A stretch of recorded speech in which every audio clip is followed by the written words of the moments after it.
So Eric, for those who are watching the video and they're wondering why we're in the same clothing and they may have missed the previous episodes. We really like these shirts. We really do like these shirts, and we do take showers at least I take a daily shower. I have no idea what your schedule. I have no idea. Yeah, I like to do that too. But for those who missed it, because we have some remodeling, we are filming all of these at one time. So we didn't want to throw anybody off if they're like, what on earth is going on? So Eric, in the last episode, we've been talking about the formation of Ellerslie and just how God brings together a team, and how you and Leslie for years were praying very specifically for several key things. Could you just give a reminder of what those key things are? And could you even just talk about, because our team, though small, is a very power-packed team. Yeah. So I'd love for you just to keep unpacking just how God created some of those dimensions. Yeah, so the prayer that we had in that season, there was a season where if you had said that there is a team out there, it's not that I would have doubted it. It's just that I don't know that I had seen it. I felt very alone. So did Leslie and I. That would have been loneliness in leadership was a very, very acute sensation that we had. Is like, is there anyone else that carries this burden? Is there anyone else that senses the need for this in our generation, that holds the word of God with such reverence? And it just felt like such a casual, ponytail, throw the Frisbee version of Christianity. It's like, he's holy, holy, holy. And so the list that we had was that they fear God, that they tremble before his word, that they are humble, and that they're a man or a woman of honor. And it's a beautiful list to pray. In fact, that's what we just said. God, surround us with men and women of this ilk, of this nature, and that's exactly what he brought to us. In everyone came in a different way. It'd be sort of a funny movie if you could just sort of show all these different people showing up at this environment at the time they did, the way they did. And I still remember Ben Zorns, who was with us for the first 5 or 6 years of Ellerslie. Just a great man. And he showed up it was before we had access to the whole dorms. I think to the whole campus. We just had the dorms. And so we were meeting for like a Wednesday night service or something in the common area in one of them. And he shows up. And I had a coffee meeting with him a while back. And I don't even know how he heard about it, right? He just shows up. And I go, you play the guitar, don't you? And he goes, yeah. And I go, do you happen to have your guitar with you? And he goes, yeah, it's actually in the car. I go, could you get your guitar? And he goes, I could. Why? And I go, so you could lead worship. And it's interesting just to see how God, and just listening to Ben lead worship and to see his love and his passion for Jesus was a beginning point. It was really beautiful to see how God brings this guy onto our team because he shows up at a Wednesday service. And I say, hey, because for whatever reason, we didn't have another form of worship that night. And then I remember Philip Hartman. He was just a young guy. I want to say like 13 years old. Yep. And he's over at my house building. I was converting one of my garages into like a classroom or something for the kids. I don't remember exactly what it was at first. And so he's like building a floor with some other contractor guy. And I was so intrigued by this character. He's 13. I think he was the young inventor of the year, or something. And he's this hard worker. He's, this marked by integrity kid. And, sometimes you think someone's putting on an act. Well, I don't know how old he is now, but that was a long time ago, right? I met him when he was 16. Yeah. And I remember going, I have never met someone like this before in my life. He's 29. He's turning 30 this next year. It couldn't have been when he was 13 then. He had to have been 15 or 16. There's no way. It couldn't have been. I'm not that old, right? But he's a remarkable man. And anyone that knows him would say the same. But how did he get on our team? I don't know how that worked. He came through Ellerslie and we're just like, who is this guy? And he's the real deal. And he's one of those guys that in the years to come, you'll look back and say, that's a guy that changed the world. He's a genuine believer in Jesus Christ. And then there's Nathan.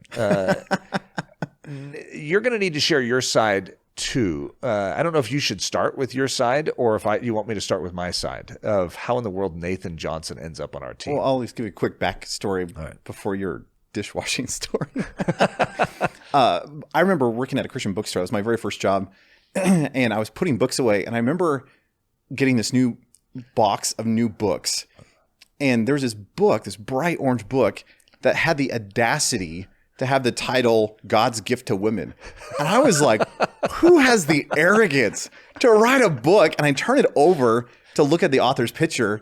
And there's this it was like this really young picture of you with that seashell necklace, that cool thing that was in the 90s or the early 2000s.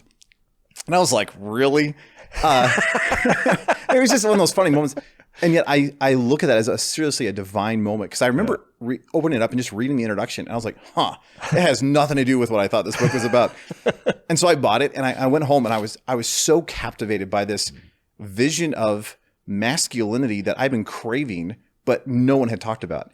And so I just started buying up Ludy books and became this weird Ludy fanatic in reading. And I remember when I was off at seminary, I was just following your guys' website, and you had this week-long training discipleship thing in Estes Park. And I was like, that sounds just amazing. God had been so radically changing my life the year before. I just traveled with Stephen, and I was so hungry, and God was just, my world was upside down, and just loving the old guys. So I went to that. That's where I originally met you, and that's when you were really, really sick. Yeah. If that's that great. Oh, that's That's another side story, but great moment in your life. But a couple years after that, you sent out this invitation of like, hey, I want to start a discipleship thing. This was before Ellerslie, where it's like, come live in Colorado, work, and we'll just meet together a few times to be discipled. And I knew I couldn't do it because I had already committed to some other stuff, but I just want to come out and just hang out for a week. And so I wrote and just said, hey, I'll serve any way I can. Could I just have 1 hour of Eric's time? I just love to sit down and talk. And you wrote back and said, hey, let's get together every morning and pray for an hour. And I was like, that would be amazing. Because, again, God was just radically changing my life. And I remember flying in and driving up here in a rental car. And I sent you a text and you're like, hey, I'm over at Ludl's. Why don't you just go over and let's hang out? And we just sat down and we talked. And it was the way that I would describe it. It's like when it says that Jonathan's heart was knit to David, there was something as you're talking, you're like, hey, so who's influenced you? And I'm like, these guys you probably never heard of, like Tozier and Ian Thomas. And you're like, how do you know those guys? And there was such a sweet, passionate bond. Like I'd gone through your discipleship. God was radically changing my life. And there was something deeper. And I think just that vision of that Christ-centered all pursuit, that's what God was building in my life. And I thoroughly loved that week. And ironically, we spent a lot of time together that week. Never once did we actually spend time in prayer. Which I look back and I'm like, that is such an odd reality. But that was such a blessing to my soul that week. And I remember just going home going, man, I would love to go out there. And you ended up, if I remember correctly, you didn't start that program. It eventually morphed into what was now Ellerslie. Yeah. But that was my backstory in a sense to actually forming a friendship with you. Well, it's interesting because our angle, Leslie's and my angle towards Nathan, is very unique because at the time, you can almost see God setting this up providentially. There was this other young man that lived down in Denver that really wanted to spend time with me. And so he had driven up and he probably met at Ludl's and had a coffee shop time, and a neat guy. But he was a guy that was very self-absorbed, and he was thinking about himself and how I could help him do things, whether it's write a book or whether it's, become a speaker, whatever it is. And then he made a mistake in the processing, and here's just a single guy, and here we were running all these things, and we're carrying a lot of weights, traveling all over the world. And then he says, hey, since I drove up to see you guys this last week, could you come down to Denver for the next time we get together? And that didn't go over very well with Leslie. I'm just going to be honest. She was just sort of like, what in the... He's the one wanting to get together with you, but he wants you to drive all the way down to Denver. And I'm trying to be all gracious, like, well, he's young. He doesn't really understand. That's really not appropriate. And meanwhile, you come to town. So there's this direct contrast hanging out in the air, and Leslie has seen it, and she's been sort of upset with it. And then you come to town, and all you want to do is serve. You don't want us to lift a finger for you. So you even rent a car and get here from the airport. You sort of figure out our shipping system, and you're like, oh, they're short on, bubble wrap and, package, mailers and whatever it is. And you go out to Office Depot and buy this stuff for us. And then we catch you cleaning our dishes. And that's where the name of this episode, The Dishwasher, comes from.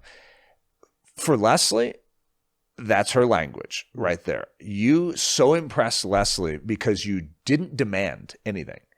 And therefore, she wanted to share me with you. She's like, no, go spend time with them. No, go spend time with them, because she sensed that you were a life giver.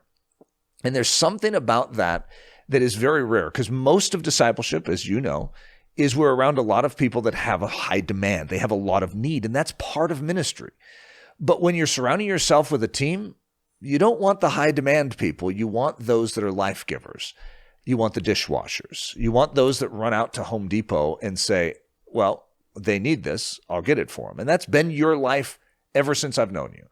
And it's an incredible quality. I would say you're one of the smartest, best biblical thinkers I know.